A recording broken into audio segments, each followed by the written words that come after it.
So everybody's coming. As if we don't expect huge max gains for this land and our families. I am just purpose-built and designed for this life to be free. Now hold your lovers and proceed. Speed and love for the sake of love, and we make it through this. Delete the haters and proceed. Speed and love for the sake of love, and we make it through this.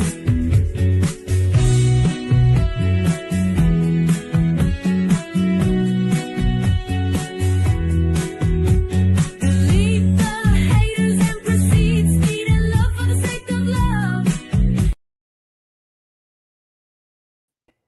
What's up? What's up, fam? Welcome, world. Really, week 7? Welcome to Club Maha 007, baby. 07, here we are, guys. And there's going to be bodies in the streets after this one tonight. Oh, my goodness. All the people that are going to be joining late on this stream are going to be sad because they're going to miss the craziest goddamn story of our lives.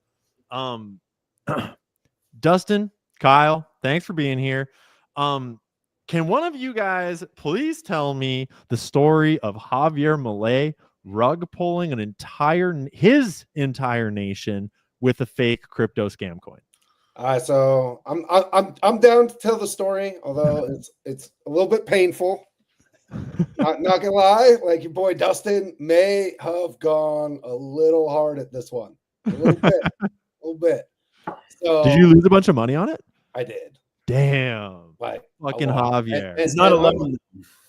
Unlike Dave Portnoy, I have not received a refund, and don't expect to. I think ever get Dave is in on it. If I had to speculate, I think Dave Portnoy is. Well, so let's give people the background here. Yeah. So, last week we had all of a sudden, I started getting texts. My producer Cheney, my lawyer, like Libra, bro, Libra. I'm like, what is this thing? Like, Argentina just launched a token. I'm like, all right, let's freaking roll, right? Like, so to be honest, I'm very excited about like country tokens, and like I'm probably deeper in this world than just about anybody. Like I have been on every level of shit coins, and so like Milei puts out this tweet, it's got the contract in it, and it looks good, right? I probably got in at like 1.5 billion-ish. And again, not because I'm an insider, but because I have like a whole team of people who just like look for ridiculous tokens and send them to me. And so within minutes, though, it's at 4.4 billion, right? So I must have gotten in at like 2, because like the most I was up was like double. Yep. And because I remember I asked the chat, I'm like, should I like take half out and just free roll? And they're like, no, bro, let it ride. To the moon! Let it ride. I'm like, I'm gonna let it ride. And immediately it just starts going down and down and down. And normally you would kind of expect. Whoa! I haven't seen the chart.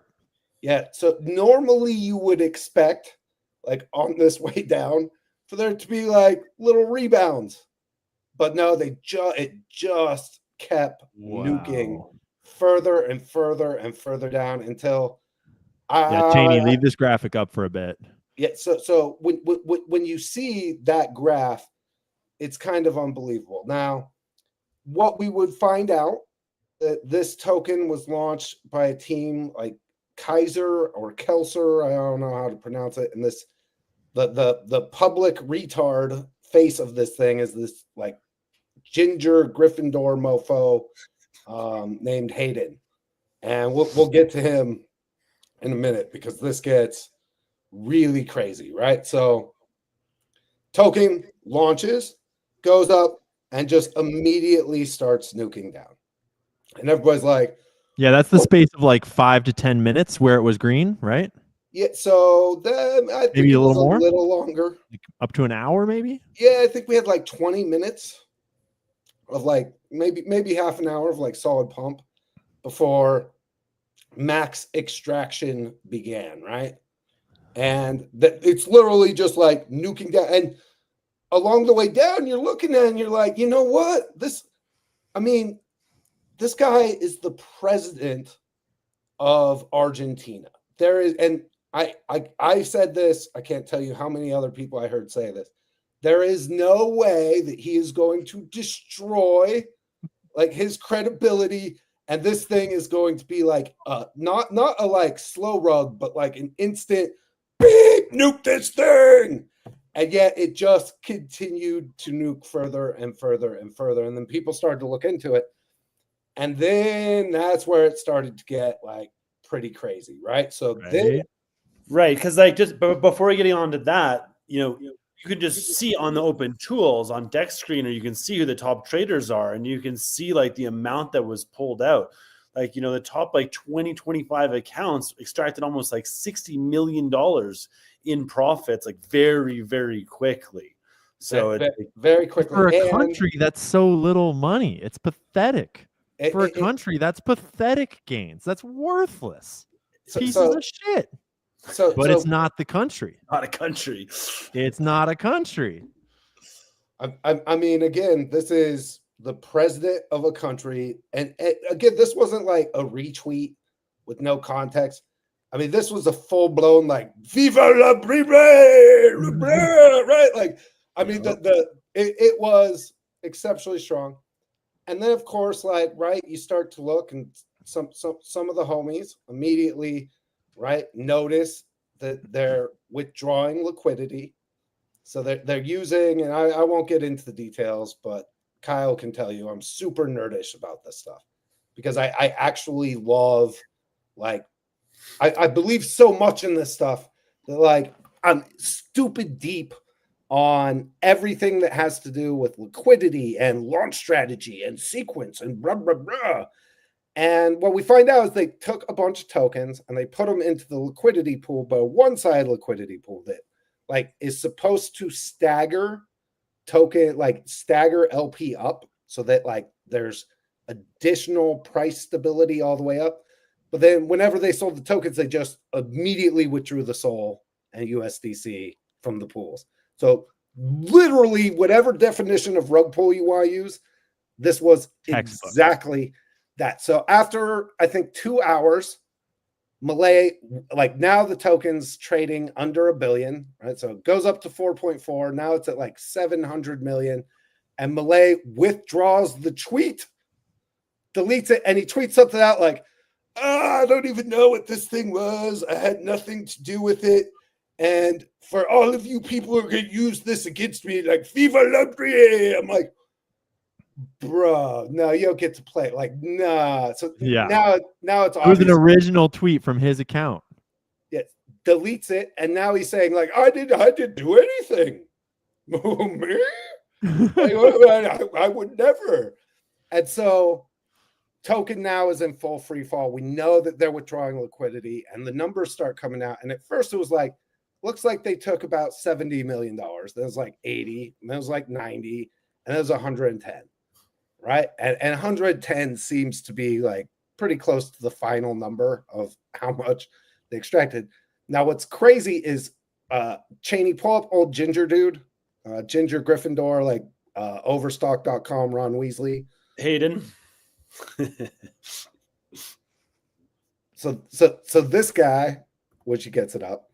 So this mofo decides that it is a good idea. Like, he's only got one option, you guys. He's going to go to the media. He's just going to like talk it through. And he goes on CoffeeZilla. And like CoffeeZilla is like known to just like rag on people who do bad shit, right?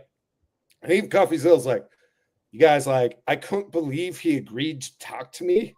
So like I played it nice and just let him continue to play. And it's funny because when you watch it, well, I guess first he puts out this like short video where it's just like, Yeah, so I think what I'm going to do, you guys, is I'm going to take all of the money that was collected and put it back into the chart. Like he's going to make $110 million market play on Libra. And that fuels like a second wave of speculation for like, I'm sorry if this was you, but like the dumbest of people in the space, right? Like, this guy seems like he's got integrity. And in the CoffeeZilla Yeah, interview, look at that face. Look at that integral face. Oh man. so in the CoffeeZilla interview, it's revealed that he personally has the $110 million and he's holding it as leverage against Malay. They're like, this is the only leverage I have. Like, what do you mean give it to somebody else? Because like CoffeeZilla, to his credit, it's like, bro, I'd say the first thing you need to do is like hand that over to a law firm and somebody who's not connected to anything. So you're not sitting on the keys and the like $110 million. Seems like it makes you a target for a lot of bad things. He's like, but that's my leverage. Like I've earned this. Do we know why he would need leverage over the president of Argentina? Well, whoa, this wait till it gets spicier, my friend. So so first that video, then CoffeeZilla, and then it comes out that Dave Portnoy, right, Barstool Sports, had insider info, missed the launch, and ended up like aping $5 million in at like a $2.5 billion market cap, and ended up losing his like shirt on it, but got refunded. They're like, there's this wallet, it lost like $4.7 million. And then all of a sudden, somebody sent them like $4.7 million in USDC. And then it turned out that was Portnoy. And so Hayden goes on Portnoy's podcast. And again, admits to like another 40 crimes, like international crimes, like yes, like we're doing this. Has fallout across the ecosystem. The CEO of Meteora has stepped down, like has resigned outright. Jupiter, like Moonshot, a lot of the big players like seem to have advanced knowledge, and the Portnoy refund is just like especially like rubbing everybody's nose in it, right? Like, oh yes, Dave, like you're so important that like you get insta refund, frick everybody else. Rules So, for thee, but not for me. Then people start getting saucy, right? So like Beanie, and shout out to Beanie especially because he's been like on a rampage. Like a lot of us who we don't ape a bunch of stupid stuff. I aped hard into it because it's a country token. You know what I'm saying? I'm like, this president of a country, like there's no way this is a hard rug. And yet that's exactly what it was. And so there's a lot of people on the warpath, and people start releasing the internal chats. And this is where it gets super crazy. So old ginger boy over there, right? Like the first craziest message I see is that in a group message, he says that of Malay, I control that N-word. I send money to his sister every month. Or because I send money to his sister. So the guy in charge of the rug pull and in charge of the coin and in charge of the whole scandal privately texted to someone, I control that N because I send his sister money every month, referring to the sister of the president of Argentina. This is a group chat. Now, right, you see group chats posted, maybe you're a little skeptical. And then Javier Malay tweets about the token again. Right? Then he redoes the same tweet basically, right? Like, yeah, like, oh, actually, Libra's cool again. and it has this like mini pump up, and then like the same rinse and repeat, like it's deleted. And then I don't know if this one is confirmed, right? But it looks like he may have even impregnated Malay's sister and like tried to get her to get in, like paid for her abortion. Like that there are this thing is quickly spiraling and devolving into levels. But the other scary part, right, is that it leads people to have this discussion about like these meme coins and these launches. And what people are finding out, and this is something that we knew, right? And is quite frustrating. And we'll get into that in a little bit, but the artificial volume around these tokens, which is Kyle and I were actually in discussion with a whole ass nation state about helping them launch a token for real. And I started to reach out to some of the people, right? Like who I would consider experts. Like, bro, you can't do this without $1 million to artificially like drive the volume in the first couple hours. Like, none of these things are real. Like, what are you talking about? And it's so turns out the old ginger boy, right, also was the one who launched the Melania token. Yup. And basically did the exact same thing as far as using one-sided liquidity pools in order to extract, like, right, literally extract liquidity and money without showing the cells on like where people mostly look at the transactions, right? Did he Because also do the Trump coin? no, so the Trump coin was not like that, like his team. So apparently it was two separate teams that launched the Trump coin and launched the Melania token. Okay. But crazy, right? What's been coming out as far as like just how fake and gay like all of these like token launches are and what it means for like us. So right, like I've been trying to like get I adopted crypto when I was debanked like 2 months before the 2020 election.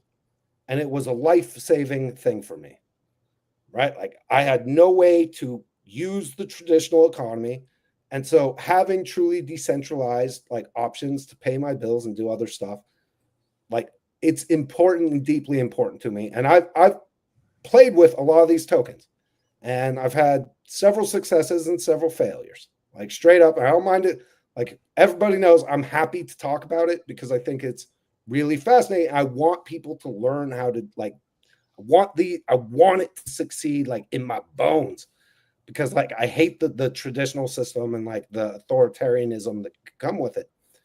And I can't remember who told me, but somebody said to me once, Dustin, you know why your projects don't moon? Like, do you know why they don't like go on these moon missions? I'm like, no, please tell me. I would love to know. He's good because they're not a scam, bro. Right?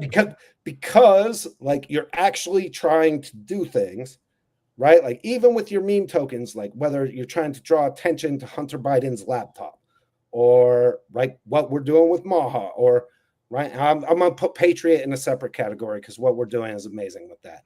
But the thing is, unless you're doing the artificial volume, the fake art, like the fake pumps and all of that, sets an expectation for what a successful project is, and it's only attainable through like criminal manipulations.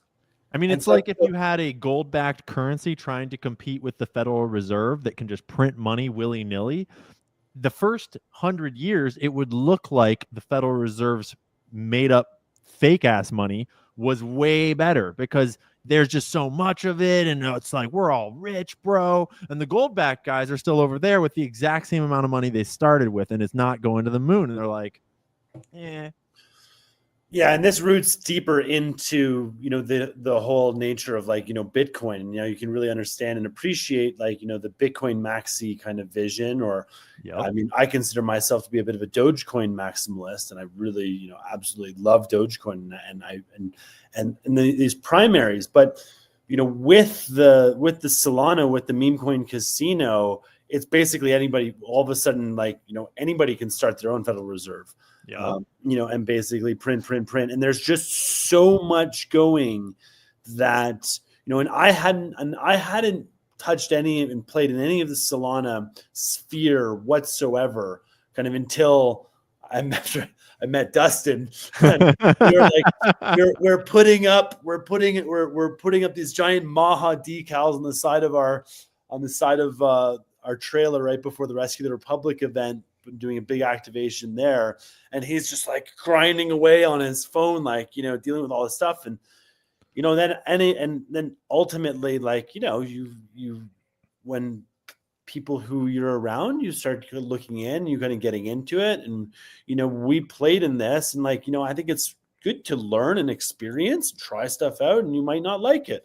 And, you know, it feels like right now that, and I think it's important for us to have this conversation right now. And, you know, that the title is Crypto Dead. I mean, like, Bitcoin is not dead. Dogecoin is not dead. But there's about 1,000 tokens that launched today that are dead. Yeah.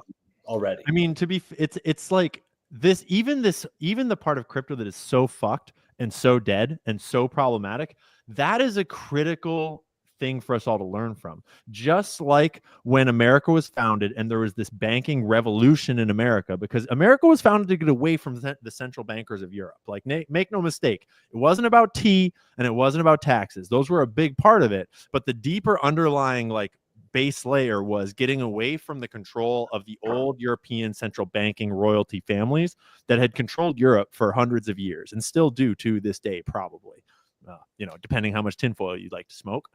And in America, there was this just wild west of different currencies in every state, and people had all these ideas, and basically all the currencies failed for all these different reasons. And right now we're going through the same revolution, relearning these same lessons of what is a store of value and what is value exchange, and how do you create systems that create value for that actually are useful value systems. And it's inevitable that human greed will see the new wild west of value creation, and people will recognize that, like, hey, I can just launch a token, or hey, I can just start a bank, and that will just go out of control. And we are currently living through the digital version of the banking revolution of the 1700s, the 1600s. And we are all learning these same hard-learned lessons that every society has to relearn of, like, what is money and how the fuck does it work? Well, and I listen, I love, like, the anti-federal version of this. Like, I Yeah. want there to be lots of different experiments. I want there to be and I personally have been like, my big thesis has always been that the next great use case is like, this is how we're going to fix campaign finance. Because when you put things on chain, at least there's a record of how things happen, right? And Bingo. there's all kinds, and I could go deep into that. And so a lot of what I've done is like political tokens, because I'm trying to, like, get to the point where I can make that system actually work. That's a great And idea too, because so the biggest criticism of crypto from my world and my followers and the people I admire is that we don't want public money. Like, I want cash. I want to be able to spend my money privately with the government not spying on me and seeing all my transactions. And that's a very legitimate criticism of every cryptocurrency, including Bitcoin, for the most part. And it's true. It's like, yeah, I don't want all of our monies to be on chain and traceable down to the last cent. But for any public good, for public securities like stocks of a company, putting that on chain means that they can't commit fraud, they can't counterfeit shares. GameStop cannot happen again because they can't short sell with shares that don't really exist. no more Putting naked votes, shorts. boom. And Putting listen, anything public on is great for the chain. and by the way, me and Kyle are seen as experts, like serious, like, companies reach out to us, like, for ideas on tokenizing. And lately I've just been telling them, like, not the time, bro. Not a good time to dip your toe, like, in the whole token launching, like, until some of this stuff gets sorted out. But for me, the Argentina thing was like kind of the last straw on some things for me. So, right, number one, the Maha token is something that, like, has been really important to us. And so, like, I helped Kyle and a group launch the Maha token right after Bobby dropped out and endorsed Trump. And it started on a Twitter space. My friend Augustus, who was the creative director for RFK's campaign, like, we were having discussion about Bobby dropping out. He's like, dude, I just lost my job. And I'm like, I looked it up. There was no Maha token. And I'm like, oh, listen, that Maha is a wonderful brand. It has a great message. And I can put together like a token that like will empower us to do a lot of really good activism. Augustus puts me in touch with Kyle, and we launched the token. And like the launch is one of the like most just unbelievably awesome things ever. It funds a treasury that allows Kyle and myself to like go around and like spread the Maha message. It's actually how we met Ian. Literally. It funded a bus tour all across the United States. And so let's be clear. It didn't fund these things by rug pulling people. It funded these things by having solid tokenomics where you guys had a tax on all the transactions early on in that first period, whereby in order to transact in the Maha token, there was a tax that was building up the treasury that was going to fund Maha as a campaign politically. And it funded this bus tour that toured all around the country, spreading the Maha message, attending political events, and really played a big role in pushing the Maha MAGA alliance across the finish line. I mean, it's just a piece of what pushed it across, but it helped. And it is very literally why I met you guys, because the Maha bus showed up at the Rescue the Republic rally, and I was speaking at the Rescue the Republic rally. And then I just like, I forget, I got a text message from a friend who was like, yo, I'm on a Maha bus and you should come get on. And I was like, what does that even mean? And I wind up on this fucking bus hanging out with Kyle and his family and all of us. And we filmed this cool documentary with Bobby Bailey. And it's like all of that was made from this value generation, from this like very idealistic, like honorable vision that was working perfectly and worked perfectly, right? And I don't have anything to do with the token. I don't own any of the token. I didn't know shit about the token. I just knew that I was on this sick ass bus, and I'm like handing out Maha newspapers. We're making this Maha film, and I'm like, holy shit, I love these guys. And at the time, I didn't even know that was funded by the Maha token. But it made things happen in the real. Yeah. Well, shout out to everybody in the comments. I love that we like post everybody's comments as we go. Like drop the comments, because like we also want some of your feedback on like what I think this next part, which I think we need to talk about. So prior to the Argentina thing, two things happened with Maha that really like irked me. Right. So number one, it felt, if we want to put the tinfoil on, it could be like purposeful sabotage, or at a minimum, it was predatory. Yep. And so like, and what it was is there were a bunch of buys that came in on like some of the lows in advance of like Bobby being announced that he was going to be the HHS secretary. And those people, as soon as it got like absolutely blunted the momentum, right? They would sell into the news, and not right? and not like just a little selling, like whammo, like large blocks, yeah, like 30, 50,000 at a time, like just smash, right? Which absolutely just like curb stomps the momentum of the token. Unfortunately, free markets are free markets, and they're free to do that, unfortunately. Right. And it happened again around the confirmation, right? And so like the token, right? And by the way, we still like the supply and the tokenomics that we designed have been really strong. I think we still have more than 50% of the supply from the original, more than 50% of the total token like has been in Kyle's like control and has not been sold. Just right, chilling. like there's still unbelievable supply control attached to the token, and yet it just struggles to gain momentum. And when it struggles to gain momentum, everybody is comparing you to the pump and dumps, like the fake schemes. Like we're supposed to launch a new token every week and take the scam money and pump it into the chart, so like it looks really good. But we're never going to do that. We're never going to use the funds that like the limited funds we have available to artificially pump the chart, like so that like it presents well. But the downside of it is, and this is where it gets problematic, is that we've also like leveraged our friends and our contacts to buy up the token, right? So like a lot of my friends have bought the token and held the token and like believe in the token. And so now we're in a position, right, like where and everybody just gets burnt out. Like every time there's supposed to be good news that the token should do well and we should add new people, there's all these toxic, like just extraction seekers who just absolutely nuke the momentum and don't let it breathe. And so the question becomes, and this is the second part of it, right? So the other thing, as the podcast has taken off, and like we've really put some freaking outstanding work in here, and like it's getting serious.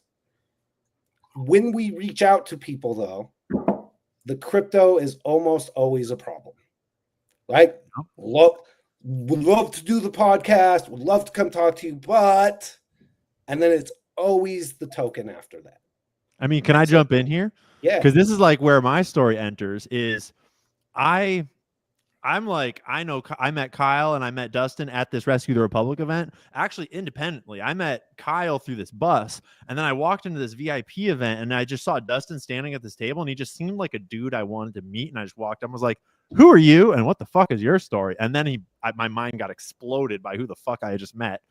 And so I was just like, these guys are dope.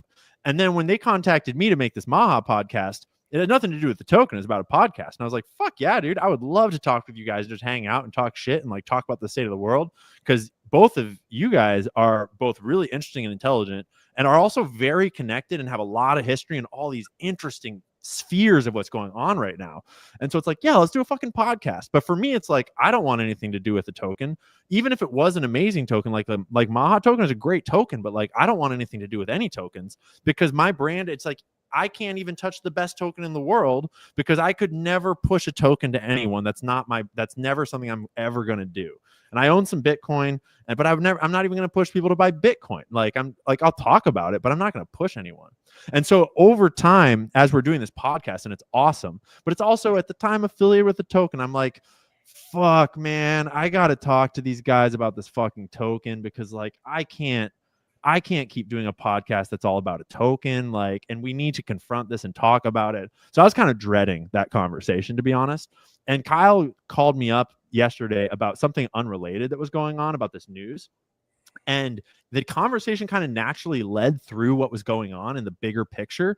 And eventually I'm like, listen, Kyle, I've been meaning to talk to you about this thing, and here's how I feel about the token. And I don't really feel like I can't back it. And you can do that thing, but like, I can't back. And Kyle's just like, listen, stop, bro. I'm fucking with you, dude. I'm over this shit. Like, this is so like bananas, right? Like, and I had this huge exhale of relief of like, I knew that Kyle's not here to rug people. And I knew that Kyle's not here to like pump a scam. But I also knew that Kyle believed, like, you're both idealists. Like, you're both very idealistic people that believe in the possibility of the human experiment and inherently in the possibility of like the value generation potential of something like crypto. And so I was kind of expecting Kyle to be on this hype train about it all, but I didn't know the depth of the news going on and the depth of like the darkness that's going on in the crypto world at the time until Kyle filled me in. And then suddenly Kyle and I just were like, oh shit, we are on the exact same page right now. I was like, we should probably get Dustin in on this call right now to talk seriously about the future of the Maha token, right? And Dustin jumps in and Dustin's like, bros, I'm fucking over this. Crypto space is just dark right now. And none of us can put, and we all come from a different position here. We all come from a different relationship to tokenomics and to crypto. And we all were arriving at the exact same place because when you get high integrity people into a situation and they're faced with a fucking low integrity piece of like trash like environment, we all were like, there's only one way forwards here. And that's to launch the Cancel This Clothing Company exclusive token live today. I'm kidding. I'm fucking kidding. Well, and we can talk about that one in a second too. But I'll just kind of like add to what you shared, and like the token made a lot possible, and it helped contribute to the big W, and it enabled a lot of supporting a lot of the grassroots actors and activists. Who were kind of outside, because when Bobby joined Trump, like campaign kind of dissolved, and like, the inside crew, they're there, but guess what? Like, halfway through my journey with the campaign, like I was asked to investigate one of the other Kennedy meme coins that popped up. And like, I kind of came into it. It was already kind of launched. It was doing pretty well, and it was very interesting too. And I was like, wow, this is interesting. I'm into that. And then like, I report back like this is kind of interesting. But it's like, oh, hold on. And just the association, by being associated with the token, it has caused some social capital, let's say, amongst some of like important parties. And a lot of people with this token, they're like, man, you just need to get Bobby into a space. Bobby just needs to promote this. Bobby needs to do this. I mean, I was with Bobby last year at ETH Denver, and like, someone from the Shiba Inu community was like, Bobby, can you put this sticker? He's like, the Shiba Inu community would love to support you. He's like, well, what do I need to do? And he's like, just take this sticker and put it on. He's like Bobby throws the sticker on himself at the time. But then I think after that, just trying to get pumps. It's right, all everybody's just trying to get pumped, and that's the challenge with this. As someone else said, this PvP. It's just we're against each other, unless there's another like real value thing that's helping support it. Which I do, right. So like the crypto is dead thing, and like I want to get into the discussion because like what we all agreed on almost instantaneously, because behind the scenes, you guys, like shit's getting real for Club Maha, right? Like turns out this brand and this mission is real and awesome. People the Maha brand. Yeah, dude, people real want brand health. Yeah. And all of us came to like a general understanding that it's doing more harm for us to accomplish our mission, like trying to pump the token, which to be honest isn't even really working. Well, you're not even trying to pump it, just trying to like maintain it and have it be a genuine piece, like store of value is not going to work. And the expectations of others too. People expect that like by purchasing a little bit, like you're going to work for them. And there's a saying like work for your bags, but it's like it's a lot, and you put so much into this, and they're at a certain point too, like after 6 months the treasury has disappeared. So the only way that things kind of continue is you're going to have to be selling out of the chart. Like when we eliminated the transaction tax from the coins, so then the only way that you can draw funds to support marketing and token operations is either by having like a side business that's fueling it, or you're selling tokens, and that is inherently extracting value from the people that buy into the project. It's just the basic economics markets. When you have thin, it doesn't create a high vibe, and then there's people that are like then all of a sudden there's this element, and that's what we've seen so much within a lot of these projects, or not even projects. It's not even really projects. They're like short pushes. Yeah, it's manufactured hype. Try and hit that candle and make sure you don't get rugged. It's all just incentivizing the lowest of human values to extract wealth from each other, greed. And I mean, if anyone, so everyone in the chat right now, look in the comments. And just because we're having a discussion about crypto, the comments are full of bots and shills and fucking fake ass accounts. And if you look through those comments, you can see that it's like, this is a different audience than a lot of other podcasts, because crypto is just a space that has come to attract grifting and crime and fraud and bullshit. And it is like, it's the nature of humanity. And unfortunately, as a species, we are not past our greed and our immaturity. And so no matter how idealistic we are, no matter how much you believe in something being capable of great good, you're dealing with the entire human population's ability for great fucking shittiness. And so, so I've had to make some hard decisions, right? So like, yeah, you've had the hardest. You and Kyle have definitely had the hard road here. Well, so right, because the thing is, my favorite part, one of the favorite parts of myself is the person who's encouraging and like helps people achieve what they do. And I have like a really great network and skill set in order to do that. And so I prided myself on like always being willing to do and help a lot of different people like along those lines. But I've had to take like the last couple weeks have forced me to do some like hard self-reflecting. And I've come to the decision that like I still believe in this. I still believe that like we can use this to do and fund activism. But to me, I have to like really grind down and land on just one. And for me, it's Patriot. We still have the giant bronze statue, right? And that community has been berserk, and we've held like a massive market cap. And like I if there's one project, like having that extra, like being able to drive the economy around the statue, like I know The statue is badass, dude. It's a fucking cool statue. so right, but I have to stop. I personally have to stop diluting, right? Like with a bunch of other stuff, and really, so like I'm scrapping a bunch of the like side projects, and I'm gonna drill down on that.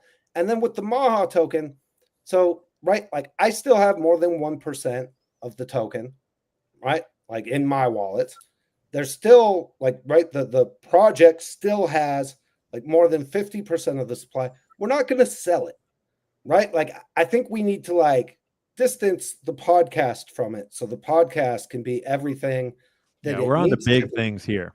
So, but so the question though is, unfortunately, Dave Portnoy, like right in the last 24 hours, has told people like 10 times that like, oh, I'm not selling anytime soon, and then like turbo nuked the full stack, right? And Yeah, like I don't trust literally like, Portnoy fucking oh, as I'm far just as gonna I can drop my throw a slice of 30, pizza. right? Like it's we're not going to do that. But so then the question becomes, what's the best way for us to like let the token like right? I don't want to discourage people. I think that Maha, it's a phenomenal brand, obviously. Like I would love to see the token do well, but I also like I've got to like focus in on like what I'm doing with the Patriot token and the statue and the tour and everything else, because that's real.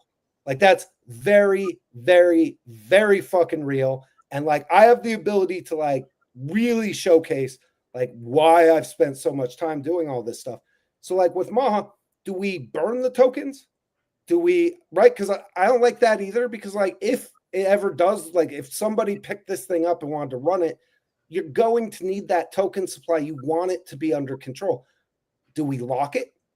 I think maybe we lock it for like years. Well, like lock it for 4 years or something, right? Until Trump's out of office. Something like that. So that like, right? Like to me, that's the minimal. We can't, obviously, we're not going to dump the token. What Kyle was saying there is that those of us who have a conscience, right, don't want to sell tokens into like the pumps. We want the project to succeed. We feel bad if we have to sell, right? Like there's literally a guilt associated. Like I'm promoting this. I don't want to sell on the people who like want like that seems like it would be obvious, but it's and not. this is the degen element to the space of like it's just a battle, because there are actually lots, in my opinion, there's lots of decent projects that have alternate values coming in, and the fundamentals behind tokenization, like the ethos of it being meme coin casino, like just number go up, sniping, scalping. You know, if you get a 3% gain 21 times in a row, you know what happens? You've doubled your money. It's like, you know, if you look at the lines, if you play in this, anybody can play in this casino now, but just recognize, like, you know, it is dangerous, but it's also low vibe and it's pretty scammy. So, like, you know, energy goes where energy flows, and I personally am just super frustrated, especially after, like, you know, these really awesome things that we've been doing, just to see, you know, basically, like, you know, you get punched in the heart, like it's sucks. And so, but one of the great things about crypto is it doesn't go anywhere. And so, as has been said, we have a lot of supply. It's an open. Bobby Kennedy, you're invited to take the supply if you want. Your team can take it. Another group, let's invite into proposals. Like there's this opportunities for, you know, community takeover. But I think our focus, like, you know, I didn't put all this time, the last 550 days, into the Kennedy campaign, into making America great again, into making Earth great again, making America healthy again, making America wealthy again, like just to have everything go down with a token that had good intentions, that did a lot, but ultimately sputtered to the point where It's not a movement about crypto. The It's not- movement is not crypto. The movement and plus the is make show, America healthy again. and let's just take a quick breather for a second, because like we wouldn't have been able to have this, for example, Amen. without it.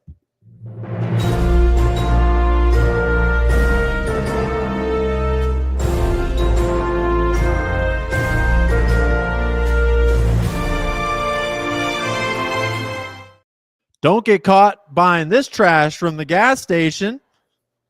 This trash, who knows who makes it? I don't know. It's bullshit. All the stuff you buy at the gas station, bullshit. Folks, Tucker Carlson, you're real tired. American hero, founded ALP, founder-owned company. He's taken nicotine and making nicotine great again. And word is that coffee-flavored ALP pouches are on the way. So I'm in. So if you use the code MAHA10, you'll get 10% off your order of ALP pouches. You'll support Tucker Carlson and all the great work that he's doing. You'll support our podcast and everything that we're going to do in the future. And you'll get yourself some nicotine, and you'll save yourself from COVID-19. Thank you very much. Sponsored by doctors everywhere. Dude, how cool is it that Can't say that. Can't say that.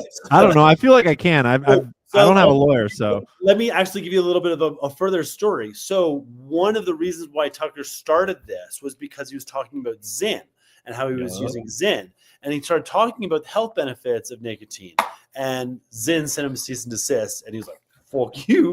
And so they didn't want Tucker Carlson talking about their liberal ass Zins. And again, the disclaimer is with these are some products that this product contains nicotine. Nicotine is an addictive chemical. Just you've got to say that, and this is not for children. Clearly, it is not. Yeah, 100% not for children. pretty epic though. Live a chemical-free life. I mean, nicotine is a chemical, and you don't need it in your life. Don't add it if you don't want it. Don't tell me what to do, Ian. Yeah, fuck you. But let's be clear, guys. Let's be clear. The point of this podcast Maha is not a thing that politicians do for us. Maha is not something where we sit around and fucking wait for the people on high in their suits in Washington, D.C. to come down and gift us a solution. That is not how you make America healthy again. And it's not how you make America great again. The way that we make America great again and healthy again is by standing up and starting to do stuff for ourselves. We are America. We are the people that need to be healthy again. We are the people that need to be great again. And so this is not a movement where we wait. This is a movement where we all start to act. And the point of this podcast is that we can start and we can talk about what's going on and what's happening and what's helping, but we can go way farther than talking about it. We can support founder-owned brands like Zebra that we met at the America Fest. And we found this amazing family-owned company with this woman and her daughters at the booth running this toothpaste company that is all natural, family founder-owned by a bunch of women. And we're like, this is great. We want to support you. And so the work that I've been doing to support family and founder-owned brands, that's the kind of work that this podcast is about. And so beyond talking about what's going on in the world, which is super fun, and that's like why it's like that's why we come, is because it's so much fun. But we also are going to leverage it in order to continue the work of promoting founder and family-owned brands, promoting healthy food, healthy brands, making all of us healthier again, and leveraging this to do like real things. And the crypto project helped to get us all here and to get us into this room together. But we're not here for crypto. We are here for making America healthy again. And so we kind of came to Jesus and we realized that like we're all on the same page, is that we need to focus on what's real and making America healthy again. And so that's where we're at. And so we're looking for great brands that are super pro Maha to work with, to promote. So if you have a family or founder-owned brand, get in touch. What's the email? Club Maha, email Club Maha. info@clubmaha.com. info@clubmaha.com. And we will help promote family and founder-owned brands and help make America real again. Get this corporate shillery out of our economy. Because I just posted a video today about when Dodge sued Ford. Did you guys see this thing? There's this meme going around that's like, it looks like one of the like everyone is a Jew. It looks like one of those memes. which you should always double check for yourself because they're not all real. And this one, I'm looking at it, and it said that Dodge sued Ford back in like 1920 because Ford wanted to pay his workers more because he had extra money. He's like, I'm going to pay my workers better, and I'm going to hire more workers and make America great. And then Dodge, a different company, obviously, was like, no, you're not allowed to pay your workers more because that's bad for your shareholders. And Dodge sued Ford and won because corporations technically have a fiduciary duty to their shareholders above all else. And it was ruled that you're not allowed to act in the best interest of your workers if it harms your shareholders. And that is a perfect illustration of where America is at today in this corporatocracy death spiral. And so we want to support making America founder and family owned and healthy again, right? So we're down to support good companies that are founder owned, that are American owned, because that's where this all starts, is grassroots. And that's what this podcast is grassroots. Well, and so like we collectively, right, realize that like we have this dark cloud hanging over us with the token, right? And right, we owe a lot to the token, and like we've encouraged our friends to get, and that we needed to address it and move on from it in a way that's like serious, so that we could focus on the important stories like Roz Alerts being a furry, and patriarchy Hannah being like a completely made up persona designed to advance like the whole like fake trad wife nonsense. Yeah, I've got some tinfoil about these that I want to get into in a second here. I've got some tinfoil, dude. Because I will say combating psyops is 100% part of Maha. Like, yeah, discernment, I think, is a huge, like being able to like talk through and realize what reality is a big part. So I appreciate everybody listening in on the beginning, and like for us to be able to go forward. Again, we're not going to sell the tokens that we have, but we're going to have to like disassociate it from the podcast so it can be everything it can be. And I just want to be clear to any viewers that I do not own any token, and I never have, and I don't intend to. And even if I did, I wouldn't sell it. It's just like I've got GameStop shares, and I've talked about GameStop and what that taught us about the markets. But I've also publicly said many times, and I stand by it, that I intend to sell 0 shares of GameStop ever for the rest of my life. Even if it goes to fucking $1 trillion per GameStop share in the future for some reason, I'm not selling, because as a public figure, that just doesn't work. That doesn't square. It's about the movement. It's about making everything. It's about anti-corruption. It's about getting rid of white collar crime in that instance. And so as a leader in that space, it's incumbent upon me not to rug, not to pump, and not to try to get people to buy so that I can make money, right? And so that's the ethos that, and I knew that that's Kyle and Dustin's ethos from the start, and that's why I had no problem starting this podcast despite the token. I didn't give a shit because I knew their quality of character, because I'd met them in person and I had judged them in person, and I judged them as super high quality people. And oh boy, was that confirmed on that call. I got off of our call yesterday just with this like overwhelming sense of pride and admiration for these two guys, because I was like, I was expecting, I don't know what I was expecting. I was expecting it to be a hard conversation, kind of a come to Jesus like it was, but I wasn't prepared for just the level of like humility and straightforwardness and just like honesty that you guys had. And it was just so cool to be like, fuck, that's why we started this podcast, and that's why we're working together, is because high integrity people create high integrity systems. And that's what America needs again, is high integrity, not this pump and dump trash. Indeed. Well, and I'll just also say too, like, we put the email up, info Club Maha. There's some prodigious people out there that are thinking or are very interested. You know what I'm going to ask? Write a press release with your vision of what it's going to look like, and send that over to that thing. Because like, I don't believe in like necessarily closing doors. All these things are happening, but for us right now, this is the bigger mission. But if there's a team that wants to take this with integrity and purpose and build into something, I firmly believe in in the power of decentralization and token economies and token projects, and you can't just associate everything with. And that's the knock that Solana is going to have now going forward too. Agreed. It was already the knock before. That's why I never played in Solana before, and then kind of got in. Like we even considered like getting in there because hey, this is where all the liquidity is. But again, they come and go, and it is not reflective of the entire space as a whole. So, Yeah. Well, so and I'll add that like whatever we end up doing with it, I'm going to make sure that the token supply, like we will find a way to make sure that it's secure. We're not going to hand over 50% or whatever to some rando. keep your Right. hand. You're not selling it to Hayden. It's not happening. Right, or to but Patriarchy Hannah, or to Dave Portnoy. so like this gets to the broader stuff, right? So like, all right, I'm glad we got through that. Thank you, boys. I love you both. Like, Can I really quickly just say too, I challenge anyone anywhere on the internet to find another crypto space where you're finding people that are willing to admit this stuff, that are willing to have this conversation about crypto, and are willing to be like, listen, guys, like I got to be honest, this isn't it. Because right now there's a whole lot of fear in the crypto space. There's a whole lot of shame and doubt, and everyone's running and hiding and resigning, and like, but no one is moving forwards with integrity as far as I've seen. And I hope there's more people like you guys, and I'm sure there are. And kudos to everyone that is moving forwards with integrity right now in the crypto space, because that's always been the issue with any spaces. Like when things go wrong, who runs like a rat, and who stands with integrity for the real reasons why we're here. So well, I listen. I'm just I proud to be appreciate here. that, and listen, there's a lot of good people. I still believe very. Oh yes, I need to make sure that he has Alp. Like maybe he can buy it. So It's coming too. Let's make America Alp again.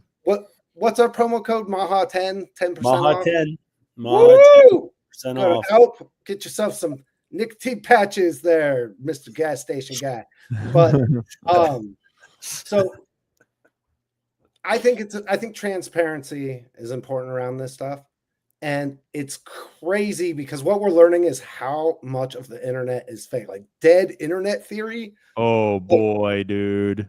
I am so blown away, like just over the last week. So like Roz Alerts, who by the way, I've done a bunch of spaces with, right? Yep. Like, does a bunch of breaking news. He turns out is like a full-blown diaper pup.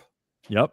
Which is some like weird thing where you dress as a dog and like shit yourself. It's where you wear the leather pup mat. So I have a pretty unpopular take. People are free to have their own little Yeah, fetishes. I have a too. pretty unpopular take on Roz Alerts, I think, in my community, in my followers. And if I'm being really honest, I don't really give a shit. I think that the backlash that Roz Alerts has gotten has been way over the top. So people have been accused. Roz Alerts is this news account that is mostly completely faceless. It's just a Twitter account. And it got exposed that Roz Alerts was also simultaneously running this other fetish pup account. And that's fucking weird. And that's not, that's abnormal. But at the same time, it's like, I don't fucking care what people do, like what people's weird shit is. Like, I'm very, very tolerant. I don't care. Game. I probably won't be getting my news from him in the future because I want to get news from people that are of sound and stable and very normal minds. And I think probably a person that's doing like a diaper rubber pup account is probably not like of the mind that I want my news from. But I don't feel a need to dox him. I don't feel a need to accuse him of being a pedophile unless there's evidence of it. And if there is, then fuck that shit. Completely different game. Exactly. Right. That there's any kind of grooming or pedophilia Yep. involved. The other thing I'll say though, the part that concerns me is that he's worked his way into a lot of the new, like the big group chats on MAGA and on the right. And to me, the thing that's more concerning than the weird fetish shit is the active and current like running of a bunch of the like largest Antifa accounts. Bingo. And so, right, like to So me, wait, is he confirmed to be running a bunch of Antifa accounts? yes. Bingo. So now we get to the Patriarchy Hannah thing and the subversion thing, and maybe a lot of your influencers are actually plants designed to work their way in order to pull a rug on our intellectual space, not our monetary space. Well, and so if you're not familiar, there's this account, and again, this is somebody I've done a shit ton of spaces with, right? But it was always like a weird account. So like it was this chick who claimed to have like 20 adopted children. Yeah, patriarchy Hannah, Patriarchy Hannah. like trad wife kind of account, right? Yeah, and her husband was like a builder, but like was very controlling. To be clear, that's not her photo. That's a fake photo. And so and she was like, like funny, like I always took as a joke, like repeal the 19th Amendment, and like it was kind of like funny, like over the top, like women need to be subversive to men. But this is a bigger issue, right? Like culturally, in that like because the culture has emasculated boys for so long, right? That like everything about being a boy, there has been the pendulum did not come back to central. It has swung back Real far. in some ways that are pretty toxic, right? And super toxic. Understandably so, right? But you can see this like under the Natalie Winters, for example, who's like, right? And Natalie works for War Room, like, right? She was the fill-in for Bannon when he was in jail. And like she puts up, right? She's a well-built girl. I think that's a fair way to put it without getting too much trouble. You're talking about her posting her photo in her very normal dress? Right. And then Pearl starts coming for her? Yeah, and there's this whole wing of the internet that's like whore, skank, right? Like, and it's at a level of like, right, like toxic, like actual problematic. And I get that you want to push back, right? That like at some point you're like, you know what, this is so toxic for like me as a man or a boy or as a kid growing up, that like fuck this shit, right? Like fuck these bitches, like I'm just gonna. But like what we're finding out, and it's really starting to come out in like some of these like incel and like trad lifestyle, that they're not really, they don't personally live traditionally. Yep. Right. And again, we could probably go to Ashley St. Clair on this as well, right? Like, like Miss Super Duper, like family values, and like we need to get back to traditional lifestyle, right? Like, who used to run the sex laptop account that was like legitimately all of popping out Elon's 13th baby, 12th baby. Yeah. Right? And it really is starting to look like that might not even be what it appears at this point. I'm not clear we have the real story at all on that. Ooh. And was she ever pregnant, or was it like a surrogate baby too? I guess was one of the questions too. We don't really know. Like, I personally know a lot of, I know a fair number of people, women mostly, that know her personally and have known about this child for a long time. I don't know if I've not received confirmation that she was personally pregnant. Has anyone seen a photo of her personally being pregnant? And I'm not trying to allege that that's fake. It might be real. I don't know. I'm just saying that there's a lot we don't know. And what it comes back to is, how do you know what's real? And it's a complicated question, but the most basic form is, if you've not seen them on video, you don't know if they're real. Even if you've seen their photo, like this, trad wife, what's her name? Patriarchy Hannah. She barely ever posted photos. She never posted videos. She was never on video chats. She was avoiding video chats and all that. But she posted a few photos that were actually other girls' photos from Facebook that were not her, in order to fake what was going on. Because what she actually was like a 400-pound girl that was running a fat fetish porn account also on the side. Wait, what? Yes. Patriarchy Hannah is like a maybe am I misreporting like a fake story here? Because to be honest, I've been a little caught up with the whole Javier Malay, like the story. So the whole world. I'm just reporting what I read on X, but what I've seen on X so far, and I've purposely not I'm not going to do the due diligence to dig into it, but the consensus that I've seen on X is that Patriarchy Hannah was not only not what she appeared to be, lying about all that, posting fake photos of other people's houses and other people like as her. But she actually is like a 400-pound woman that is also running a fat fetish porn account to theoretically pay her bills or something.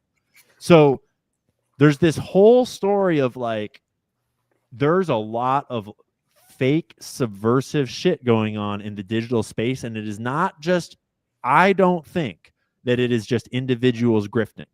I think that it is intelligence agency operations trying to infiltrate and subvert. And So- I so- suspect, to go back to crypto, I suspect that Sam Bankman-Fried was one of them, and that FTX was a subversive intelligence agency operation orchestrated by the banks, just my belief, in order to rug pull crypto in the biggest way possible. And I don't think Sam even knew what he was. I think Sam was a dumb patsy that was getting pumped and getting fed sources and getting fed connections and just getting elevated into position, so that they find, what they do is they find someone that's a fucking retard, who is greedy, who's low vibration, who's easily manipulated by sex and money and power, and then they give them all of it in mass all at once, and then they just lead them by the nose to right where they want them, and then they just boom. And Well, when so- you rug that, you create like think about the image of crypto after FTX collapsed, right? But I'd like to just on FTX too, like this. Wait, sorry to cut you off, but like on the Hannah thing, I have to elaborate because I have some, like, I've been doing a lot of reflecting about this. Yes, Like I please. said, I've spent some time with her in spaces. I I didn't know about her at all. I met her as part of a group, right? And that group included Stealth Medical, who many people will know because she was revealed to be a fake, like, right? Like, absolutely fake. She's the one who holds the big, like, pro-Israel shit. It's a whole cell. Yeah. So I met Patriarchy Hannah, Stealth, and Carolina Bonita all at the same time. And all three have had very interesting reveals about secret lives and fake personas and the whole deal. And when I reflect on like all of the things that like I've heard them push, it screams information up to me. Yep. Like screams information up to me. This is the info war. True And we're in story. it. And Yeah. we're all the targets. And Yeah. the GameStop community is very familiar with this. The GameStop community has a whole cell of subversive actors in it right now. And y'all know who you are, and we know who you are too. And they've been outed in the last year too. And it's the exact same pattern. A cell infiltrates, and they come along with all the right talking points, and they host lots of spaces, and they're in every comment section, and they appear to have these lives that would take all this time, like a professional surgeon. And then they're hosting spaces like 8 hours a day, every 12 day, hours a day. to ingratiate themselves into the community. And until you really start to think critically and square one with one, and like, is that equaling two? You can get fooled really easily into thinking that these people are on your side until you get rugged. And actually, and they're pushing something that's really embarrassing, or they're pushing a narrative that is destructive to the movement, or they're in a position to leak dirt on people, or that, whatever it is. There's a lot of these cells in all of the right places to subvert anyone that's a threat to the banking cartels, to the political cartels, to the human trafficking cartels, to ending this corrupt shitstorm that we find ourselves in. Yeah. And, It's the info war. It's an info war. And I'll just to give another example about SBF, who literally, this guy came out of nowhere. Yeah. And FTX like acquired the naming rights on, a sports arena. It's like they just skipped the entire Tons of celebrity endorsements. They just talking skipped to right politicians. to the top. And then like there was that movie, The Other Guys, with Colin Farrell and what's the big, anyways. But one of the key moments was like, a pension fund being robbed, and FTX, when their last big checks in was the Ontario Teachers Pension Plan, like wrote like a $92 million check, and it's gone. It's gone. And they did zero due diligence when the entire Canadian like crypto, like emerging entrepreneurial scene couldn't get a check for $1 written from anybody.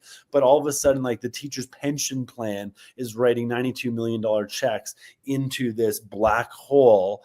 And then on the information collection thing, SBF and FTX put out this call saying, we want to solve all the world's really big problems, and we're going to spend $1 billion to do it.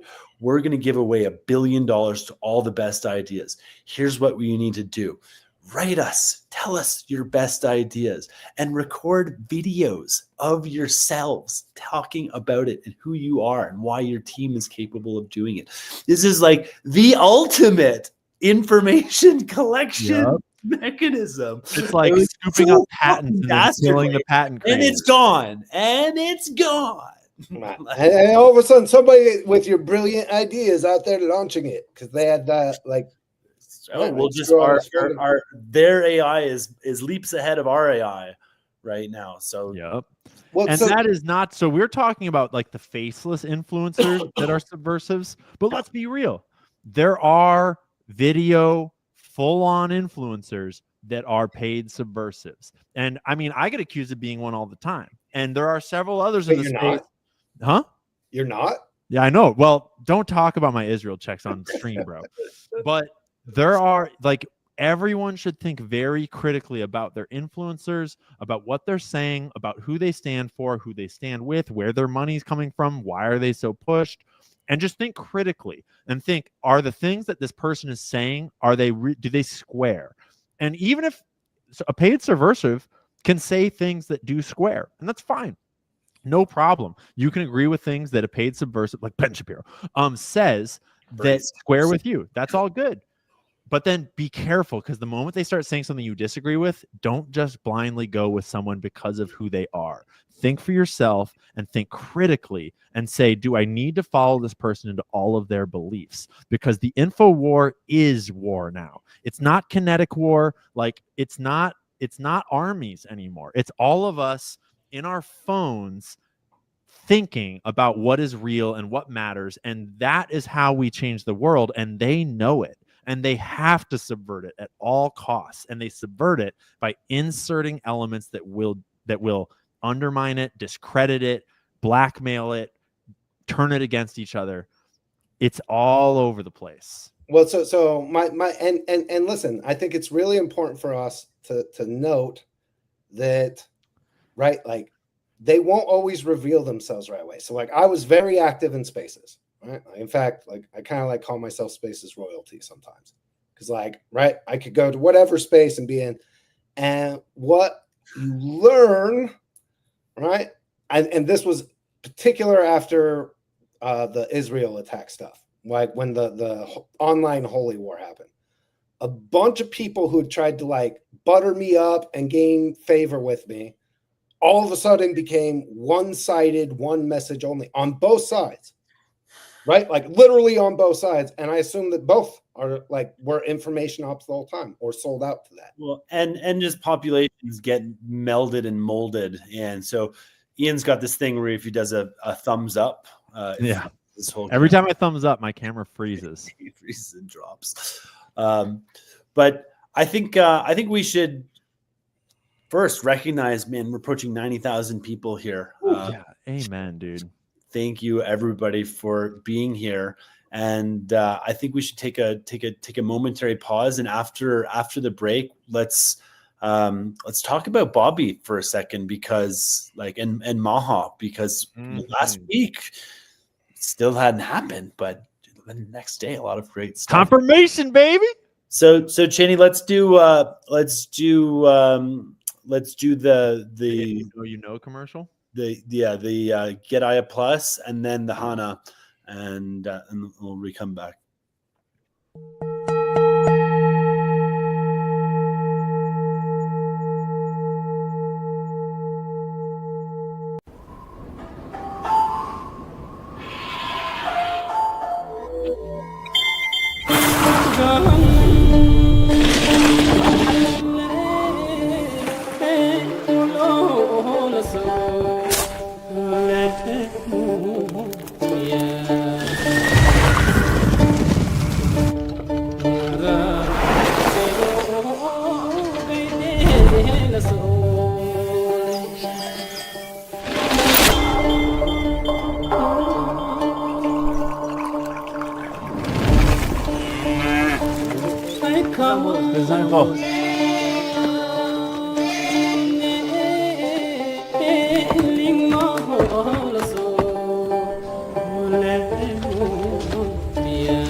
Hana, adapting ancient traditions into remedies for modern living.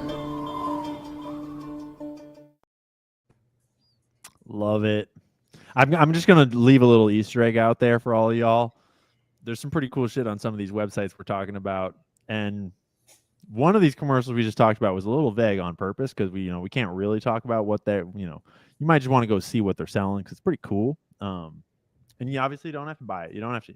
Just good founder-owned brands, health brands, spiritual brands that you might want to support if you're into that kind of stuff. Some chocolates, some supplements, some herbal remedies, Plant medicine, if you the kind of stuff that might make your soul and your mind and your body and America healthy again. Let's just take another moment real quick here.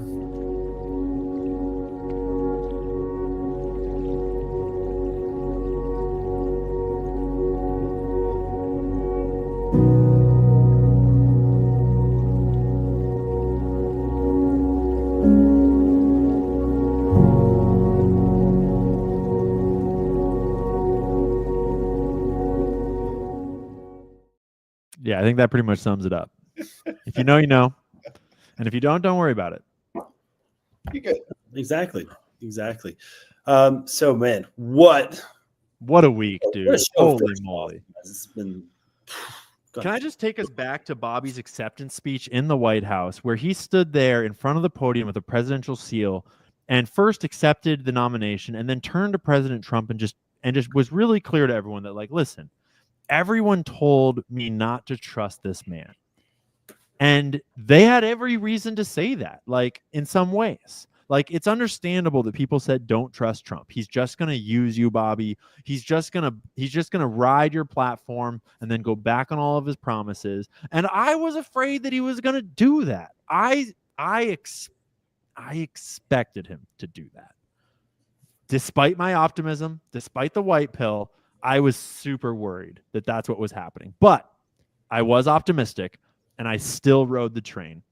And it's not all optimism. It's not all perfect. And our job, my job at least now, as a piece of the media, is to now hold this administration accountable. And that's what I'm going to do. And I'm going to dig in and report on it. But Bobby was very clear, and he was very right, that Trump has kept his every word to Bobby so far, to the letter and more. And to the American people, to Elon Musk, to Doge, to all of it, to Cash. It's unreal. Like, let's just think about politicians in our lifetimes. Have we ever had a politician that actually did what they said they were going to do? Ever. Because I haven't ever seen that in my entire lifetime. Not even a bit of what they said they would do, let alone the vast majority. And for him to do that in a direction that is so publicly dangerous and so financially dangerous and so against the status quo, it is unreal and commendable that Trump not only put Bobby into position and that the push happened, but that Trump has supported him all the way and that he's put him in a position to actually get the job done, to go after Fauci, to go after vaccine manufacturers, which he just recently announced he's gonna do. I am over the moon with how much delivery we have received on these promises that I have to try to contain my optimism at this point, because I don't want to get caught going out on a limb too far with my optimism about what's about to happen. But I'm getting some signals under the low key that I can't publish that there's more coming. Oh, there's more. We're just getting warmed up. There's so much, and all the people that have been that have come. Now it's like, the whole campaign is over. Now it's time to get to work and actually, bring about, like, people's whole purpose is coming into effect. Well, Yup. so Yes. That's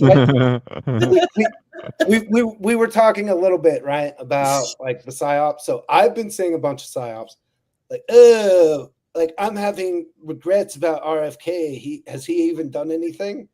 So That's a fake ass account. does it? There's a whole bot army of them. I wonder who they're paid by. Yup. I actually don't. Right, but I would like to just like first thing Bobby did was go directly after the vaccine schedule. Bingo. Right. So and if you're not familiar, right, like we have this whole thing where all of a sudden, like, your kids are supposed to receive something like 54 shots in the first like year. Yeah. It's like just blah, blah, blah, like we must inoculate you from everything, blah, blah, blah. And they are massive profit makers for the pharmaceutical companies. Like, And they kill thousands and thousands and thousands of babies, and they invented an entire diagnosis called SIDS, sudden infant death syndrome, allegedly, to explain why babies might die mysteriously out of nowhere the day after they get a shot, the very day they get a shot. And it happens every fucking day in this nation. And for years, those parents have been silenced. They've been ostracized. They've been ridiculed, when it is obvious that if you give an infant a shot and that baby dies that same day, there's probably a fucking correlation between the shot you just gave them and them dying. So the first time I met Bobby, I was working on the movie Vaxxed. Yep. Right. And the thing about it was, right, like using my connections and marketing skills to do a bunch of different things. But as part of that journey, right, I heard personal testimonials from dozens of parents of severe, like, not like quote unquote, like, oh, they've got a little autism, they're on the spectrum. Talking like full-blown non-functioning autistic, right? Like full-blown. And the stories, right, lined up over and over and over again. Including were- Nicole Shanahan's. They were growing at a perfectly normal way, right? They were verbalizing. They go in, they get the MMR shot. They spike a fever to 104, 105 degrees, and they never come back. No more words, no more functioning, like just erased, for lack of a better term. Yeah. And I heard that story over and over and over and over again. And the thing is, right, at some point when everybody has the same story, you think you would look into it. And if you go look at the comments on like the bots under any of Bobby's posts, what you see is like, oh no, like this has been studied. It's been studied. It's been studied. It's been studied. Actually, no, right? It has been, there have been studies, right? But they Funded by the vaccine manufacturers. funded by the vaccine manufacturers that deliberately forbid or don't include critical parts of the like information needed to be studied, right? Like the how many vaccines do you take? And I can't remember if it was Bobby or Dr. Wakefield, but one of them said something to me like back then. This was like 2016 when I was doing the Vaccine Safety Council. One of them said something to me, which was, I believe that we're all vaccine injured, and it just affects all of us at a dramatically different way and level, depending on all kinds of things that we don't understand and have, right? Because no one's allowed to look into it because it is the biggest by far cash cow of pharma. And so day one, and I can tell you, this is not something that Bobby Kennedy is like a fly-by-nighter on. No, This is something, when you hear these stories from parents and you see their non-functioning adult children, right? And the way it has essentially just like devastated their lives, Yeah. right? Like their lives have never been the same, and they are viciously attacked. They're not allowed to talk about it. The only chance for recovery, like there's a vaccine because there's liability shields. There's like a vaccine payout thing that's paid out like $15 million ever. These parents pay out millions of dollars for care of their adult children. It is insane. Insane. Yeah. And it's happened over and over again. And Bobby has just said, gold standard, like I'm going to remove and encourage grants to people that do a full blown gold standard study of like, you know what? We're not going to rule out in advance that there's no way the vaccines could be a part of this. That's the whole point of a study, is to figure out if they're a fucking part of it.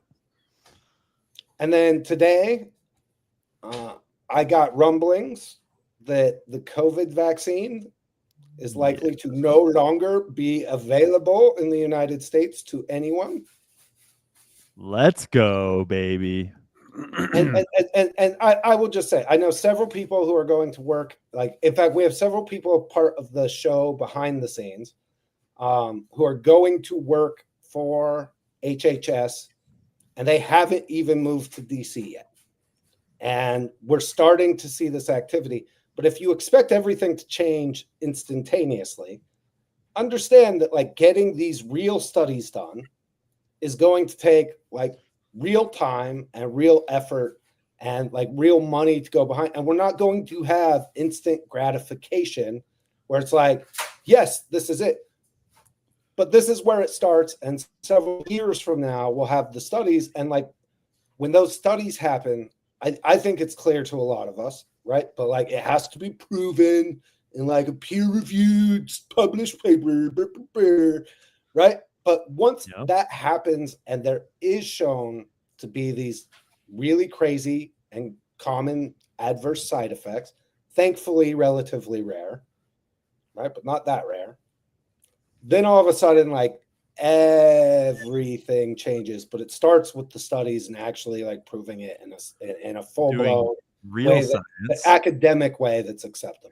Yeah, it'd be nice to have maybe we should invite Jack Cruz on here at some point, because I know he's been talking a lot about, you know, just the nature of like when you just referencing the peer-reviewed studies, you were triggered into some sort of bizarre character. Like that's the state of like, you know, the underlying infrastructure that we're dealing with. And so it is time for us to upgrade these systems so we have trust and transparency and efficacy. Like, and I think there's enough data out there. Like there have been loads of studies done on all sides. It's just certain studies did not make it into, you know, the truth is all out there. Like I feel like version of the scientific method is absolute at this point, and it has been ongoing for decades in food science and medical science and all of the scientific fields, because there's just so much money on the line, and we've had controlled administrations just harboring this fraud in an ongoing and increasing way our entire lifetimes.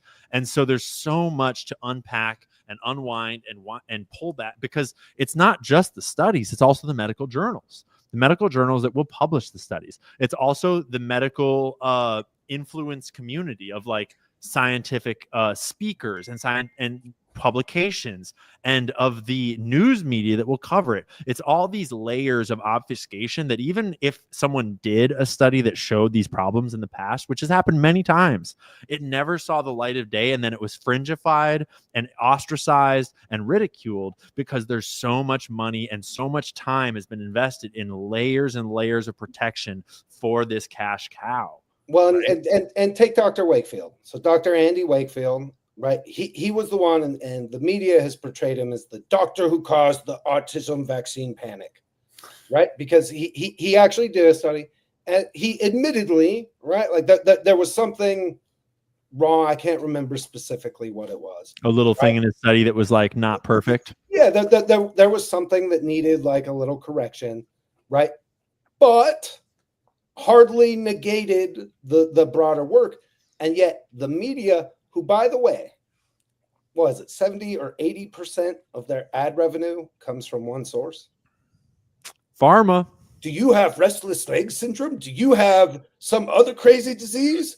Like, talk to your doctor. Do you have numbballs? Right? Like, what? Do you have sudden infant death syndrome? Do you have brain fog? Right. Do you I mean, fall over on if they stage weren't- and if they die? weren't funding, we could have the class action lawsuits like going after them too. So it's important that they hold that space. Otherwise, like, you know, that the media narrative, which really programs a large proportion of the population, and hopefully this is shifting, but also it seems like a lot of the mainstream sources are getting with the program. Well, believe it or not, boys, I know this can be hard for like some of our audience to really take in, and we got 100,000 people in the Shout chat. out to That's pretty awesome. 100K making Right. America healthy again. But I know this is hard to believe, but I can tell you from like my experience in politics that if I go place, let's say, $1 million ad buy for a PAC or a campaign with, let's say, a TV station, and then I send them a press release, the odds that that press release is going to get a quote unquote organic story written about it goes up like by about 10,000%.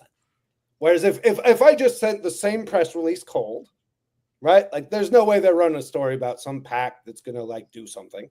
However, if I just placed $1 million ad buy, believe it or not, they're probably going to cover it. Yep. Now imagine that you make up, like your industry makes up 70% of all ad revenue for the media companies. And all of a sudden you send a press release out about this wacky doctor. This crazy Dr. Wakefield is saying that there's autism and it happens in relation to the vaccines. He's a madman. He's trying destroying to science. right. And Elizabeth Warren is out there like, why are you trying to rot people's teeth out by taking You're fluoride gonna out of cause the an water? outbreak of cholera. Yeah. Measles will come back. Why do you want people to have polio? Like, why are we bringing back polio? Bitch, shut your mouth. Right. But the funding of the media, right, leads to their ability to direct not just the commercials, but the actual editorial based on like what 100%. stories run and over, because you're not going to risk alienating the people who keep the lights on, the people who pay the bills. So Because like, their bills are fucking not paid because no one's watching their shit anymore. And the moment those ad revs go away, all mainstream media collapses overnight. right, no more Don Lemons, no more Joe Scarboroughs, no more Sean Hannity's. No more Rachel Maddow. All of Fall off the edge of the flat earth, Rachel. We I mean, hate this you. This is their machine. This is their system, though, and this is how they've operated. And you know, like the other thing with the pharmaceutical companies too is with that media control, they also get to use their basically, I would say the fines that big pharma pays. Those are part of the program as well. Because those fines are not fines. Those fines are very large bribes, and they're actually expected revenue by the government. And nobody goes to jail. Nobody nobody take the executives of these companies. Oh, but don't say that now. It's a new world, Kyle. And now this is a thing on the yeah, fuck you, Rachel. Fuck you. Go fuck yourself. Get lost. This is a thing that I do want to address, is that we all do it, is like we're talking about how the world has always been. No one ever gets prosecuted. No one ever goes to jail. There's never any accountability. There's never any hope. It always gets worse. And that is not the world we live in today. And whether you're black-pilled or white-pilled on the Trump administration, our words matter. Our vibes matter. And if we don't call out what we expect, then no one's saying it. And what we expect is trials in a court of law, full prosecution, and full punishment for all of these criminals. That is what we, the American people, expect. That's what we voted for. That is why this administration is in office. And yes, it used to be this way, but we are no longer going to accept the old way. We're not going to accept the 2008 bank bailout where one lowly banker takes the fall for all the other bankers that got their fucking payday, took their bonuses, bought their yachts, and kept on living their amazing fucking lives. That is not where we're at today. Today is justice. And we expect trials, and we're going to fucking get them. And if we don't, we're going to get loud as hell, and we're going to make it dang clear for all the politicians, for all of America, for all of the world, that we expect it, and we will get it, whether from this administration or the next. Well, Right? Ian, you know that like my commitment is that like I will make the most absurd run for president of all time in 2028 if my thirst for justice is not quenched. You're damn And- straight. And my campaign platform will be put the bureaucrats in FEMA camps and Saddam the Congress. I'm not joking about that. Nope. Yes. I will push the Overton window like to I a will place bruise of that justice shit if for we have to. years. I mean, I'm gonna like. It's easy to say that kind of stuff, but there is this time, the shift right now where I think the memo is on that the gig is up, the game is over. It's time that like we're not so many people, like the industry was all captured underneath this, and like the gig is up. So it's like 100%. you continue this, and we don't like play the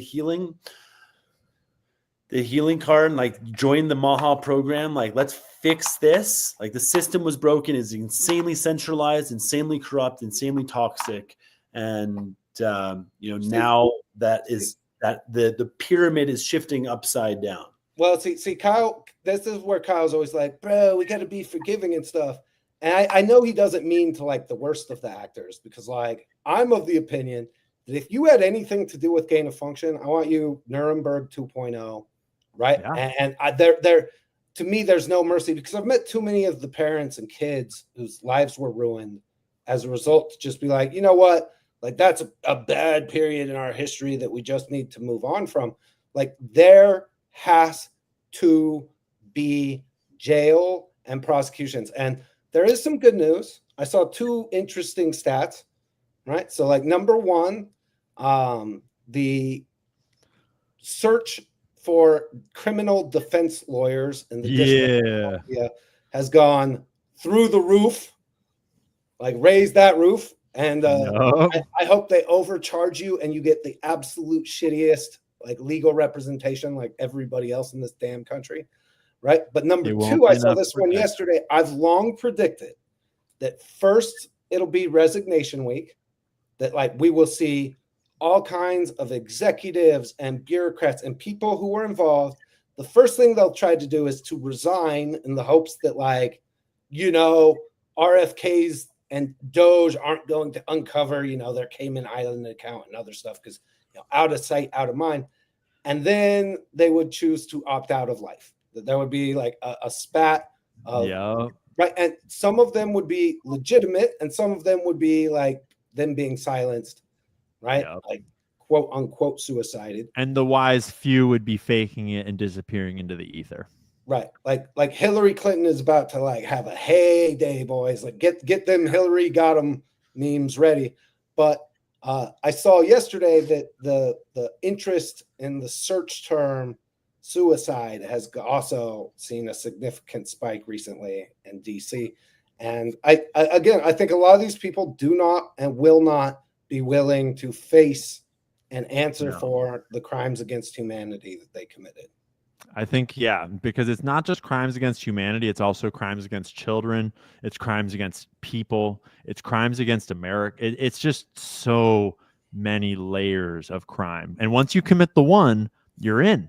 You're in the club. You're corrupt. And why not commit another and another and another? You're getting pretty dang rich doing it. So it's a new era. And I'm with you, Kyle. I agree with this white pill that like, well, there's also crimes against humanity. There continues to be an ongoing genocide of the entire global population. We focus on a little bit, but the uninformed consent, the mass propagation of experimental these pharmaceutical concoctions, whatever it is. Like, this has been an insanely destructive thing. And the people behind that, like, the organizers of Event 201, the writers of this, looking into the, to the real parties that actually like decide, like, played God, and, with reckless abandon. Even in that, there's a blessing that they pushed so ridiculously hard that it's forced this counter reaction, and now the Streisand effect will help bring about this age shift. And they're trying their hardest to push the bird flu. They're trying desperately to get COVID 2.0, and it's not gonna work. Isn't it in Canada? It is falling a bunch flat. of ostriches. You can lick my nutsack. Try to come for our ostriches. We will peck your fucking eyes out. They showed up in full hazmat suits to, like, in the middle of winter to an ostrich farm. Like, we're gonna have to kill all your ostriches. I'm so glad you told me about the ostrich story. Oh my God, what a crazy story, dude. Anyone that doesn't know about the ostrich farm that they're trying to euthanize right now, dude, go look up the Canadian ostrich farm that they're trying to euthanize. It's crazy. Yeah, it's crazy. And last week we talked about, we had a decently positive news item today, which was Pat King, who is one of the organizers of the Freedom Convoy, was facing sentencing today, and the Crown wanted to give him 10 years in prison for mischief, and he ended up getting 3 months, a year, 9 months served already. He has 3 months of basically house arrest and then like some probation. So good, but it should have been a fucking Medal of Honor and a full pardon and reparations and a goddamn I'm sorry because you stood up for what was right when no one else would. The thing was, he was tortured. Like, he was tortured. He spent 36 days in isolation with the lights on. Like, they really fucked with Pat King, like, beyond. And sure, Pat has said like some stuff, but people say stuff, and you can't like just say 10 years or you deserve to be tortured. All the liberal politicians are talking about overthrowing our government right now. Pat didn't say that, did he? Even if he did. Right. Right. He's saying, and ultimately, so, blessings, and hopefully this is this kicks off for all the others who are being persecuted. And I hope we see in pardoning, in Canada. Yeah, there's Pat. Yeah, never forget what they did to us during COVID. Never forget what COVID, and I believe that they hoped. So actually, can I say this on stream? I can say part of this on stream. Let's just say I've heard recordings of people affiliated with things like the Gates Foundation saying in rooms of powerful people that their intention was to kill more and to gain more power, and it did not work. I've heard unbelievable words on recording that are not public yet, that I cannot share the details of. The goal was for it to be worse, and it did not. And I think that thanks to conservative and American and Canadian and patriots around the world that stood up to it, like Pat King and like all the rest of y'all, like you two, it didn't get worse. They were hoping for a whole different outcome where Trump could not win the next election, where they could continue their walk into tyrannical control of the entire globe, and they failed. And now it is time to never, ever, ever let anything like that happen ever again. Ever.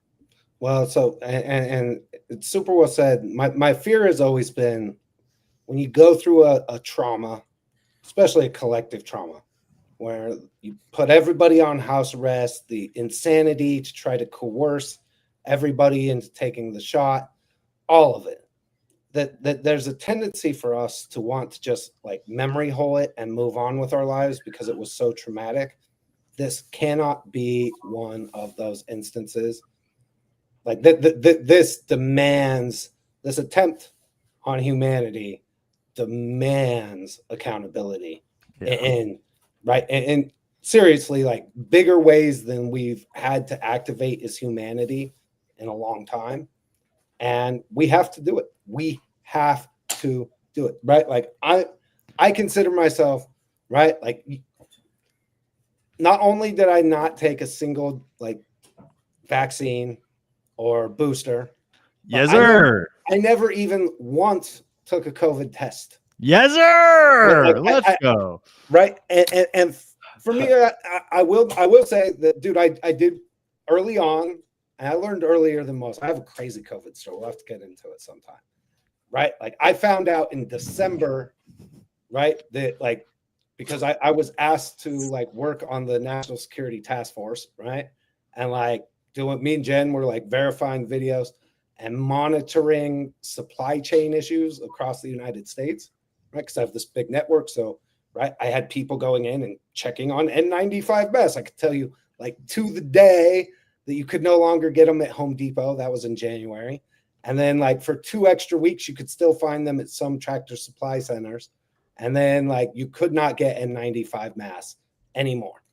And one of the things that I did was, right, I was doing this like international cannabis business. Right? I had the Emerging Markets Cannabis Fund that was based in Singapore, and we were doing, I was lobbying governments to make CBD and THC legal in some capacity in ways that, you know, my company could benefit from. And in India and in Greece and in Hungary and in Laos and Cambodia and right, like all over the world. It's like crazy. You have a crazy life, Dustin. It's unreal. Every time you tell a story, I'm like, wait, what? So right, but like we all over the world, we were building this, bringing this stuff online, and I had 2 things that come up. Number one, like the earliest thing that they wanted us to go after was testing. The tests were going to be everything, and so I reached out to my contacts in Asia, who put me in touch with the people in China who made the rapid test that they were using in China, like millions of them. And it was a finger prick, right? Like you pricked your finger, Like a blood prick? you dropped blood, and then it was like a pregnancy test. You got like a line on, it was like 92% accurate, right? And the only knock on it was that like if you were within like the first 24 hours, it didn't always pick it up because it hadn't reached your bloodstream yet, right? Like well, the other knock on it is that you couldn't manipulate the results and inflate the numbers and fearmonger and control the narrative. So ding, ding, ding, ding, ding. But the thing was, right, when if you've never done like the procurement of PPE, it's crazy, right? I have these videos, for example, of these entire Asian factories like holding little signs that say Dustin Stockton and the date, and then like walking by all the that's supply. a great comment. Holy Right? shit. I don't know if that's real or not, but this comment is great. Yeah, Yeah, the Coca-Cola bottle tested positive for COVID. No shit. The And the PCR president test, got murdered. PCR test is total horseshit. But the thing was, right, like I have this like finger prick test, and I've got a great deal. I've got it early. I'm really excited, right? And so like people were like, oh, well, what can you get? So the College of Shanghai had done a study, right? Like, where? Show me the study. Dude, 200,000 participants in their study, right? Like It's a big study. it's China. They can like go bigger with these numbers, and so I've got the test. I've got it, dude. My cost on it was like freaking $5 a pop. I was gonna sell it to the government at like $6, right? And it's gonna be game changing. And all of a sudden, like no one, like I can't. Look, no one's buying it, and they're going with the jab it in your nose thing that if administered 100% properly might be 40% accurate. Might. You maybe. should have gone with the grift, Dustin. You should have backed the grift. And then the next one, right as the lockdown started, right? I went to the State Department and I got special status to negotiate with the country of India, right? Because we were going after hydroxychloroquine. And I left my family like in a big house in Tahoe, and I got special permission to fly to India to oversee the first shipment of 1 billion doses of hydroxychloroquine. I'm not even joking. Like as what? as I'm in Las Vegas, right? Like preparing to take this private jet to India, like everything's locked down. As I'm preparing to fly to India to go pick up the hydroxychloroquine, no joke, that's the day that the FDA, I think this was March, that the FDA came out and ruled definitively no hydroxychloroquine shall be used to treat in any possible way. Dude, Dude, that's that was crazy. like $100 million deal for me. Should have been on I was like- remdesivir, bro. I was ready to go like get the hydroxychloroquine and bring it back. It was crazy. Dustin, the next time you're trying to help save lives and feed your family on while you're doing it, you should probably back the medication that has been shown to kill more than 50% of its test subjects. Duh. But, What were you Uh, thinking? yeah, no, remdesivir is the way to go, people. Jeez. Like, what was I thinking? Yeah, anyone that has not read Bobby Kennedy's remdesivir chapter in his The Real Anthony Fauci book, oh boy, go read the remdesivir chapter of that book. It is dark. Yeah, The man, remdesivir trials in Africa around Ebola 1 year, 2 years before he used it for COVID are so fucked up. there's also ties. People, to it caused lung fluid to ventilation. It killed so many people they had to shut down the trial after like 4 months. I think it was killing 40% of the patients. Don't quote me. The hospital killer. Oh yeah, with yeah. America. Remdesivir Remdesivir killed more That was the people than thing that COVID. killed- it wasn't COVID that killed fucking Americans. No, And when Bobby says remdesivir 60 plus million Americans killed, high proportion. No, we killed them. Like they were killed in the hospitals. Like when you go into the hospital, you were removed from your family. Who knows what the? Oh, you're gonna give you remdesivir. Oh, I'm getting sick. Oh, you're intubated. remdesivir plus ventilator equals death. Bingo. Run. So all the nurse, the medical personnel, they call it run. Death is near. Insanity. And by the way, Ian Rhett, I just saw dropped a question. Wanted to Shout out ask. Melissa O'Connor. Yeah, so Rhett wanted to ask about the Maha Marathon, which we're all Yes. very excited about. Can we close out on the Maha Marathon really briefly? Yeah, I think that'd be great. Let's go. Okay. If anyone didn't notice, I got this idea of like I'm an ultra runner. I used to be an ultra marathon guide, and I've got all this experience with all these hundreds of runners. I know how to teach people to run. Anyone, like people that are unhealthy, people that are unfit, whatever. And I realized like I have not been taking care of my health. I've been so busy doing my platform, doing digital stuff that I've been not in the gym and not running. And I was like, I've got to get fucking healthier this year. If I'm going to preach Maha, I've got a Maha. So I better fucking go for a run. And I realized that like, why not bring other people along for the journey? And I didn't have any plan. I just figured Maha and marathon both start with an M. So let's fucking go. And so I just launched a challenge. I just made a video and launched a challenge. Like, let's do the Maha Marathon Challenge. To anyone in my followers, anyone on the internet, anyone around the world that wants to run their first marathon or their 100th marathon this year, train this year to run a marathon. And I'm going to launch this new account called Ian Carroll Coaches. Depending which app you're on, it's like Coach Ian Carroll, whichever depends on the account. And it's just come follow along, and I'm going to help train people for how to run because it's not as hard as people think. And immediately, not only did people jump in and support and follow, but suddenly behind the scenes, a bunch of people reached out. People from American Values and the Kennedy campaign, people from Maha, and they started to say, hey, I've got this connection, and things are building. And I can't announce any of it yet, but we are going to have a fucking party this year, somewhere near the end of the year, and we're going to run Maha marathons. And it's not just marathons, it's anything you want to do to get healthier, but it's great to have a goal that seems unattainable. And the reason why you should have a goal that is unattainable is because it is attainable. And the moment that you do something that you used to think was impossible, that changes your whole mindset. That changes your whole being into like, I can do anything. There's nothing that can stop me. And so the Maha Marathon is launched. And anyone that wants to participate in the Maha Marathon, whether you've run before or you've never run, I guarantee you, I can teach you how to be a goddamn beast. And it'll be hard. It'll be super hard. It might be the most painful thing you've ever done in your fucking life because, oh boy, does running hurt. Running sucks. Running is not fun until you do it a few times, and then your body adapts, and then you do it a few times more, and your body adapts a few times more. And it's like your body is capable of incredible things when you push it to its limits, you give it what it needs, healthy food, rest, etc. And so the Maha Marathon Challenge is bigger than just running a marathon. It is hopefully inspiring other people to do whatever's right for them, to do whatever's right for their community, to do things to inspire others to do good for themselves, their community, and their country. So the Maha Marathon Challenge is live, and you can follow me over on those accounts. But it's not really about that. It's about inspiring other people to not wait around for a solution. The government will not make us healthier. Ozempic will not make us healthier. Big Pharma will fucking certainly not make us healthier.